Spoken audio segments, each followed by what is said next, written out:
Assalamualaikum warahmatullahi wabarakatuh. Perkenalkan saya Aldin Ma'ruf dengan NIM 23660109. Setelah saya membaca dan menyimak video dari Ibu, saya mendapati 5 poin penting dari materi deformasi batuan 1. Yaitu poin pertama, deformasi. Apa itu deformasi? Deformasi adalah proses yang menyebabkan perubahan bentuk geometri batuan karena gaya-gaya eksternal yang bekerja pada batuan tersebut. Proses deformasi menghasilkan struktur geologi. 1. Deformasi terjadi karena gaya-gaya eksternal yang bekerja pada batuan. 2. Gaya-gaya yang menyebabkan deformasi batuan disebut sebagai stres.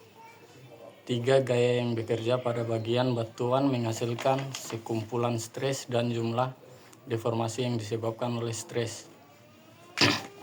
Poin kedua, 2 tipe stres. Yang pertama, tipe pertama uniform atau confining stress. Suatu gaya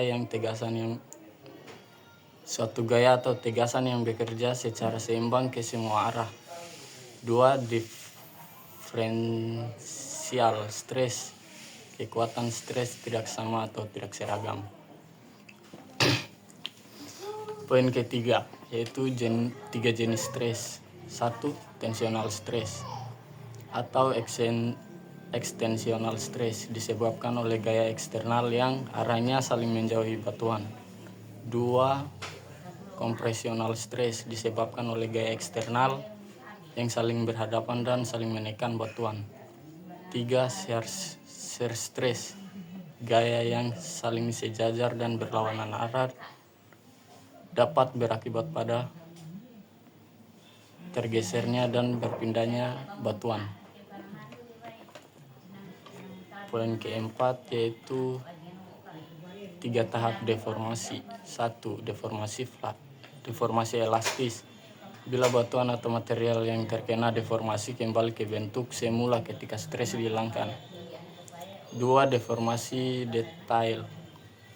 Bila batuan terkena stres yang melampaui batas elastisitas sehingga mengalami deformasi permanen atau tidak dapat kembali ke bentuk semula ketika stres dihilangkan. 3. Fraktur.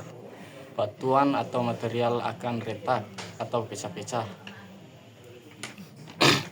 Poin kelima, jenis deformasi yang terjadi pada batuan.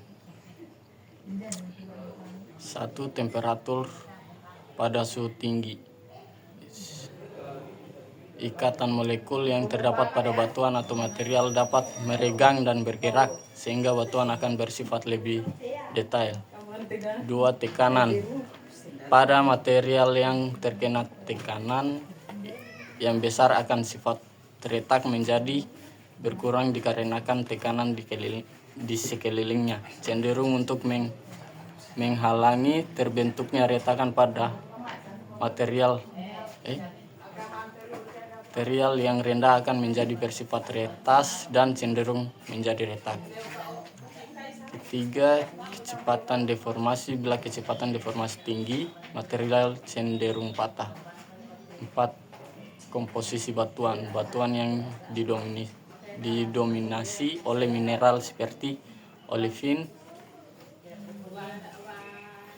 feldspar sangat rapuh, sedangkan mineral lempung, mika, kalsit, dan detail.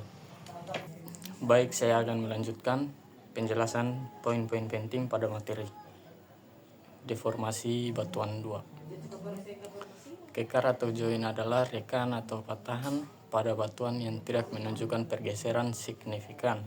Join dapat terdiri atas 2 jenis, yaitu join sistematis dan join non-sistematis. Join sistematis adalah join yang memiliki orientasi dan distribusi yang teratur, seringkali terkait dengan struktur geologi tertentu. Join non-sistematis adalah join yang memiliki orientasi dan distribusi yang tidak teratur, seringkali terkait dengan proses geologi yang kompleks. Struktur kekar dapat dikelompokkan berdasarkan sifat dan karakter retakan atau rekahan serta arah gaya yang bekerja pada batuan tersebut. Sebagai berikut: 1. Shear joint atau kekar gerus adalah retakan atau rekahan yang membentuk pola saling berpotongan, membentuk sudut lancip dengan arah gaya utama. 2. Kekar tarikan atau tensional joint, yaitu kekar yang terbentuk dengan arah tegak lurus dari gaya, bisa dibilang gaya tension.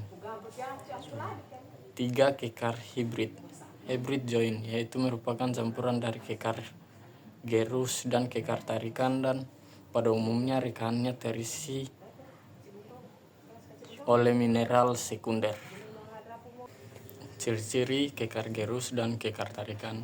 Kekar gerus memiliki ciri-ciri di lapangan, biasanya bidangnya licin, memotong seluruh batuan, memotong komponen batuan, bidang rekanya relatif kecil, adanya joint set berpola belah ketupat. Ciri-ciri kekar tarikan memiliki bidang kekar tidak rata, bidang rekanya relatif lebih besar, polanya sering tidak teratur. Kalaupun teratur biasanya akan berpola kotak-kotak. Karena terbuka, maka dapat terisi mineral yang kemudian disebut vein.